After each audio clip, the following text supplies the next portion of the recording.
Morning. Magandang umaga sa lahat. Oras ngayon ay 11:19 ng umaga. Ang location natin, nandito tayo sa Barangay Pulo, Indang, Cavite. Meron ako ditong napagtanungan na lokal. Ang pangalan niya ay si Boss Rodel. Kasama tayo dito, gagayad niya tayo dito sa ilog na dati siyang resort, boss. Na hindi na siya nag-ooperate ngayon yung resort na to. Pero may ilog dito. Ang tawag dito ng mga lokal sa ilog ay ilog madilim. Dahil nung araw daw ay napapalibutan to ng mga puno. Kaya yung ilog daw ay may kadiliman. And pakita ko sa inyo yung dinadaanan namin. May hagdan na sementado. Ayan.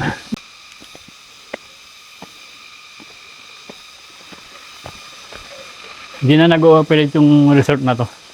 Pero sa ibaba nito ay may magandang ilog. Yun nga, di ba, ang purpose ng vlog natin ay ipakita ko sa inyo o ibahagi ko sa inyo yung kagandahan, mga natatagong kagandahan ng probinsya ng Cavite. Ito, may swimming pool dito. Yan, wala nang tubig yung swimming pool. Wala na sang tubig. At ayun dito, narinig ko na yung ilog, yung lagasdas ng tubig. Doon sa ilog. Babayin na natin.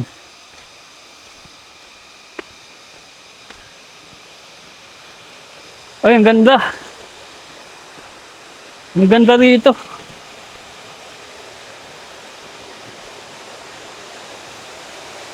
May rito, no? Parang falls, boss, no? Ano to, boss? Man-made? Man-made yung yan? Ginawa lang talaga na yan? Oo, ginawa yan. Ginawa yung na para... Falls pa ito. Ito pala daw, falls pala talaga to dati. Malalim to, boss? Malalim to, ito. Pero ito, mababaw to. Bawa, sinumento nga, ginawa nga sa akin. Okay. Pwede kung... Susot ka ng tubig sa baril ng tambo. Iba na yun. Doon dati, maraming tubig yan. Ginawa, kinulong nila dahil na doon ang gagaling ang bukal eh. May bukal doon, boss. Galing doon yung bukal. Tapos, sinusupply yung tubig hanggang sa... Baril ng tambo. Baryo ng tambo. Tambo malaki? Oo, tambo malaki. Tayo kay boss, dito raw may malaking bukal dyan. Tapos itong mga tubo na to na nakikita nyo. Ito yung tubo na nagsusupply ng tubig sa barangay Tambo Malaki. Tama, boss? Yun. Ito yung tawag nila dito, ilog madilim. Kasi nung araw daw, So, may mga puno ng araw, wala pa pa dito. ito daw covered daw ng mga puno. Oh, dati daw itong area na to, yung area ng resort, mga puno daw yan. Tapos naging resort na siya, nawala na yung mga puno dyan. Kaya hindi na siya madilim, maliwanag na siya. Ang ganda dito. Pwede yung bumaba ito, boss? Sabit lang ako.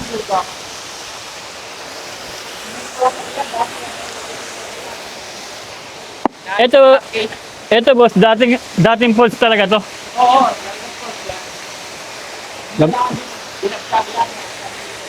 Babayin natin dito.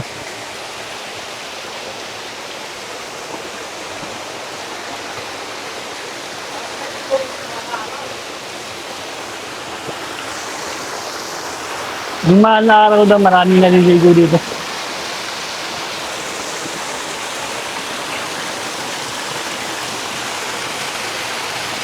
Okay. Ganda.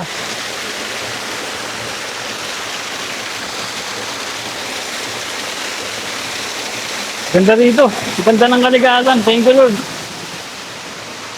Ito, malalim to.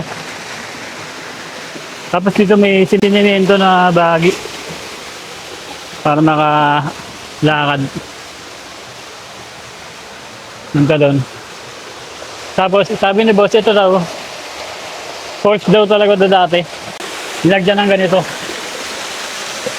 Ito lang yung dinagdag. Yan, dinagdag to simentado. Para gumana yung tubig.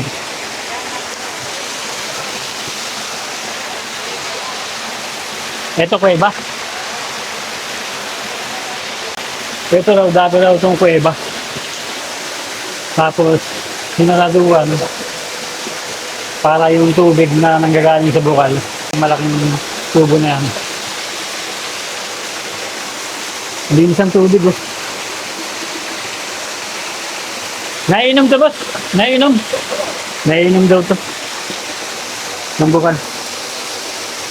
Galing to sa malinis na bukal.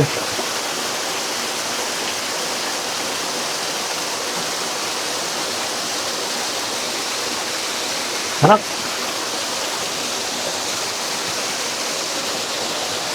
Ganda talaga ng kalikasan.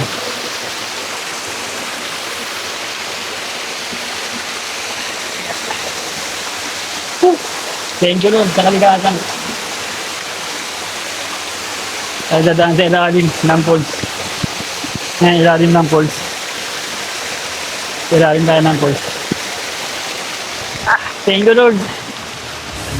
Ganda, ganda rito. Wala tayong magkagawa. Natatagong ganda ng Cavite.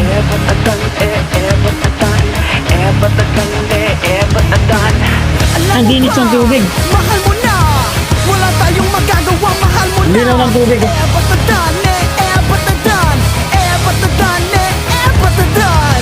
At sa ngayon, hindi na to puntahan ng tao. Nakakalapit na barangay na lang nagpupunta.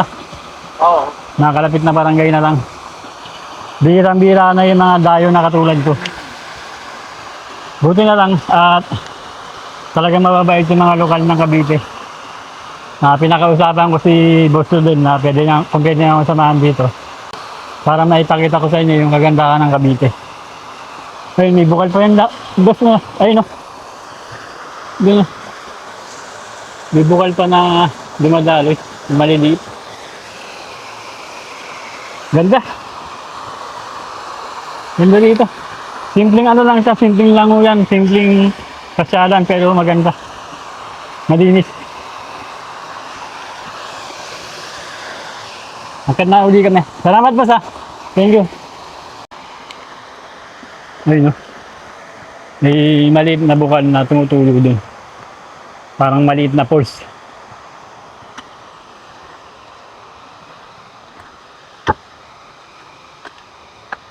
Ito yung karugtong ng ilog.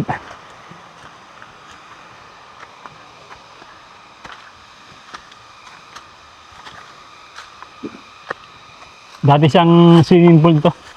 Dati siyang resort. Nasa ngayon ay hindi na nag-ooperate. Pero yung ilog, base sa nangusap natin na lokal, si Boss Rodel, pwede naman daw puntahan. Open naman daw yung ilog kahit sino pwede pumunta dito.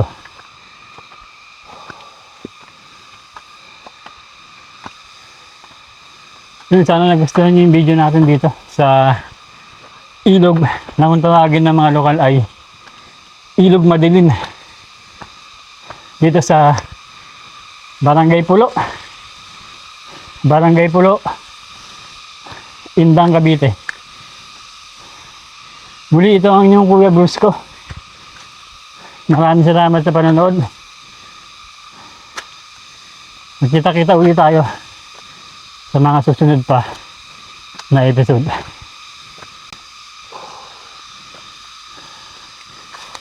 Ito yung dinaanan namin.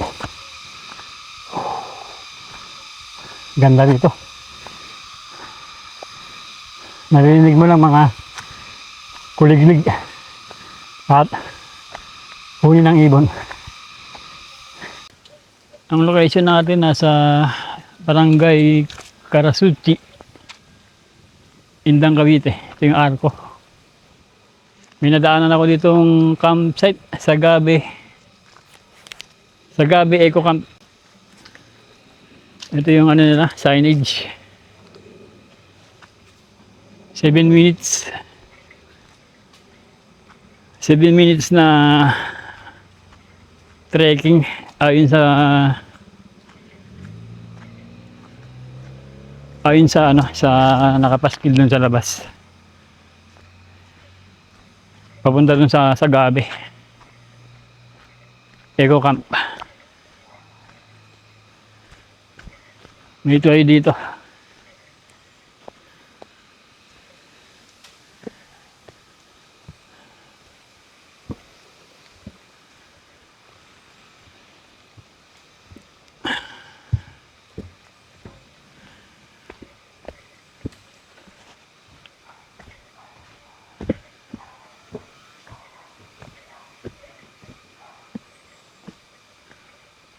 Wala ba boss aso na nangahabol dito? Walang aso na nangahabol? Okay. Safe tayo, safe. May narinig kasi akong tumatawol. Ganda ng lugar, oh. Nature na nature yung entrance. Ganda. May narinig akong tumatawol. Nakaso baka kasi may mga habol. Wala naman daw.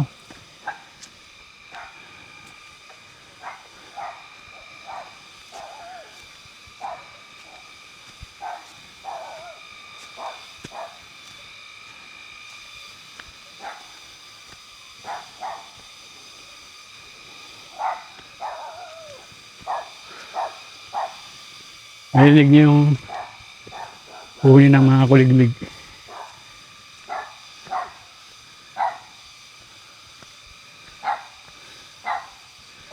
Narinig dito. Huni ng kuliglig, tsaka yung tawol ng aso lang marinig.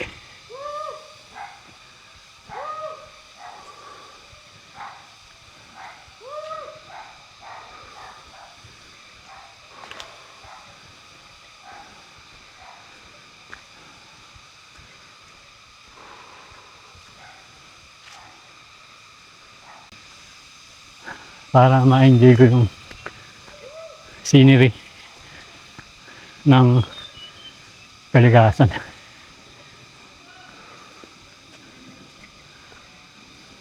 Ito, yung signage nila sa Gabi Eco Camp.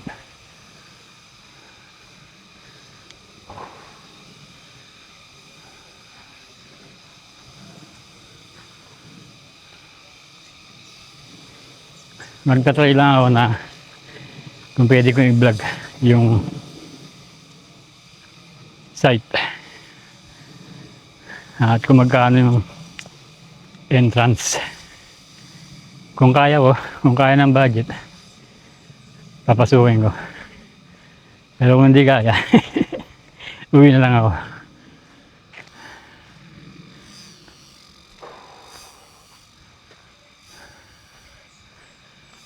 Ganda.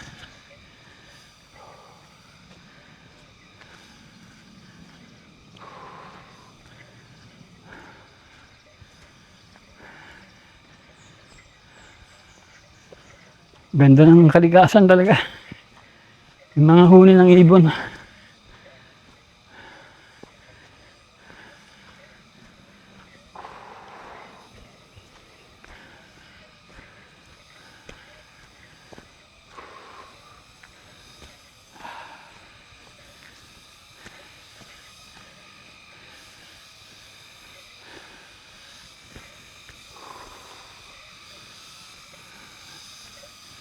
Lapit na yata tayo. Natatanaw na ako dun. Yan. May natatanaw na ako na bakod. Bakod na gawa sa kawayan.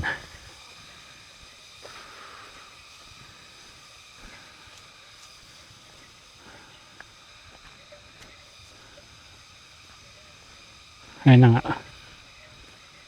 Lapit na tayo. Ayun na.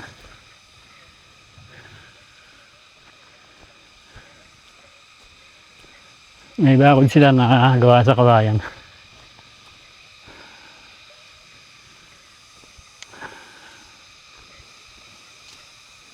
Nag-inquire muna ako magkano. Kung kaya ng budget ko, papasok ako. Kung hindi kaya, uwi na ako.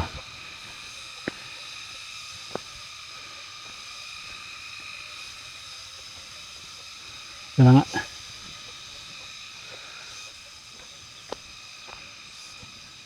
Ito na yung pinaka gate nila.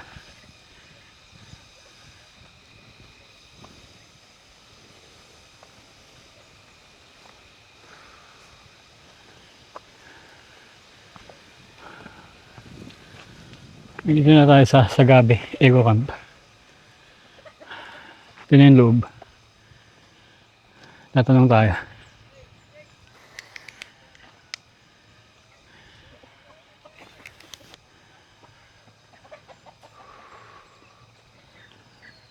Ganda dito. Dito papuntang ilog. Pero tatanong muna tayo.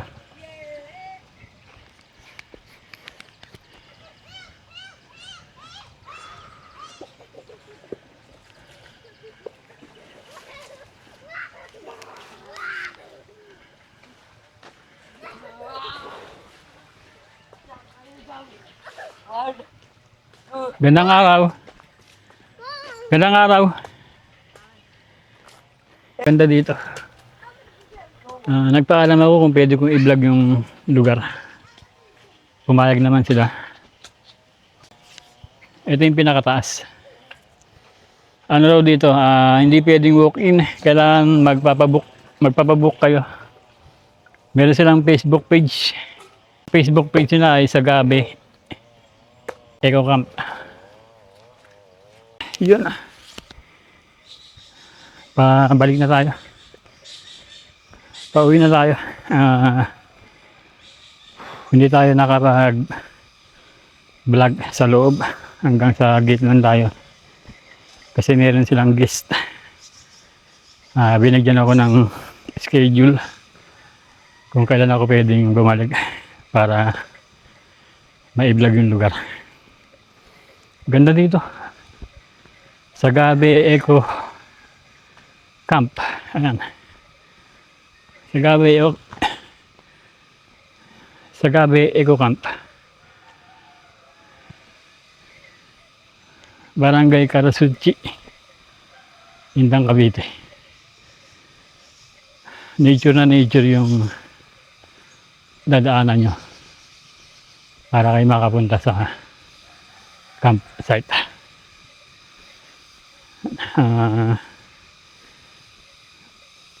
Ganito na lang tayo at babalik tayo dito kapag wala na silang guest. Kung may time din tayo sa ganong petsa kasi may mga iba rin tayong mga pupuntahan. Nadaanan ko lang kasi to. Napansin ko dun sa signage nila nasa highway, nasa main road.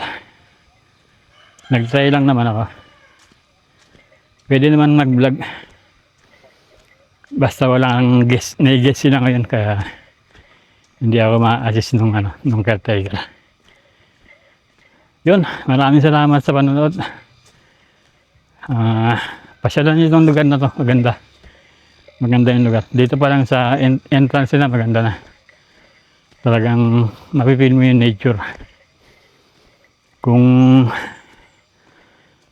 magtutugma yung schedule na binigay sa atin, kasi may iba rin akong pupuntahan na mga nakakausap na mga lokal, mga ilog at falls na pupuntahan natin. Kung magtutugma yung schedule na binigay nila sa atin, babalik ako dito, i-picture natin tong magandang campsite dito sa Indang.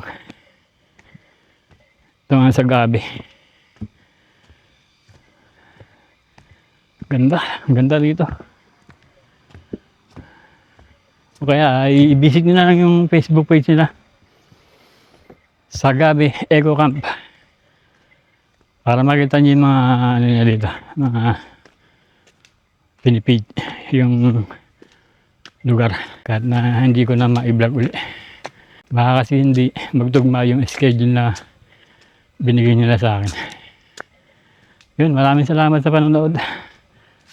Sana pasyalan nyo itong Sagabi Eco Camp dito sa Barangay Karasuchi.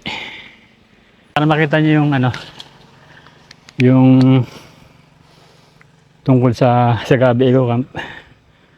Meron silang Facebook page. Yan. Sagabi Eco Camp. Visit nyo na lang. Mukhang maganda. Mukhang maganda yung ilog nila. Gusto ko sana makita yung ilog sa baba. Kaya nga lang yun lang. Kailangan nating maghintay na walang guest sa loob para tayo makapag-vlog. Yun, bye-bye.